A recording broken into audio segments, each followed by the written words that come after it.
बहुत समय पहले की बात है। एक विशाल हरे भरे जंगल के बीचों बीच एक सुंदर झील थी। झील के किनारे बड़े बड़े पेड़, रंग बिरंगे फूल और चारों ओर चहकते पंछी। वहीं पास ही एक चतुर लेकिन दिल से नेक खरगोश रहता था। नाम था चंचल। और उसी झील में रहता था एक बड़ा मगरमच्छ।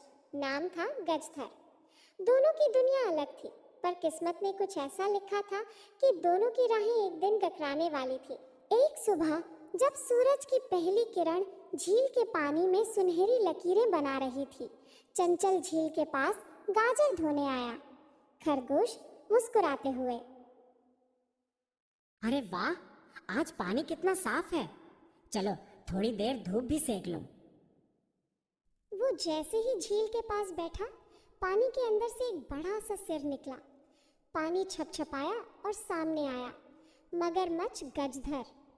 कौन हो भाई? यहाँ क्या कर रही हो? वो मैं चंचल हूँ, बस कुछ गाजर धोने आया था। तुम कौन? मैं इस झील का मालिक हूँ गजधर, लेकिन डरो मत, मैं भूखा नहीं हूँ अभी। दोनों हंस पड़े। वो एक छोटी सी बातचीत थी, लेकिन वहीं से उनकी दोस्ती की शुरुआत हुई। दिन बीतते गए। हर सुबह चंचल झील के किनारे आता और गजधर उससे बातें करता। कभी मौसम की, कभी जंगल की खबरें और कभी अपनी अपनी परेशानियां। तुम तो बहुत किस्से जानते हो गजधर, ये सब सीखा कहाँ से? पानी बहुत कुछ सिखाता है दोस्त, लहरों का उतार चढ़ाव और लोगों की नीयत भी। दोनों की दोस्ती गहरी होती गई। अब खरगोश रोज कुछ न कुछ फल और सब्जियां लाता और गजधर उसे अपने तालाब के ठंडे पानी में नहलाता। पूरा जंगल उनकी दोस्ती पर हैरान था। एक छोटा सा खरगोश और एक विशाल मगरमच्छ, ये कैसे संभव है?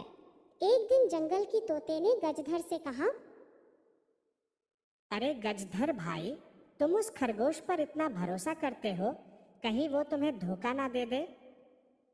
गजधर को ये बात लग गई। वो सोच में पड़ गया, क्या चंचल सच में मेरा सच्चा दोस्त है या बस मेरा इस्तेमाल कर रहा है? उधर चंचल को भी कुछ जानवरों ने भड़काया।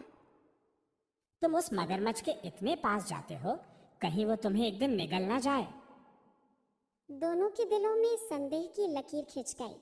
अगले दिन चंचल झील पर नहीं आया। गजधर इंतजार करता रहा। सुबह से शाम हो गई। शायद लोमड़ी सही कह रही थी, वो खरगोश अब नहीं आएगा। 3 दिन बीत गए। चंचल दूर एक झाड़ी में बैठा सोचता रहा, गजधर अब तक मिलने क्यों नहीं आया? शायद उसे अब मेरी परवाह नहीं। दोनों ने एक दूसरे को गलत समझ लिया। झील के किनारे की हंसी अब खामोशी में बदल गई थी।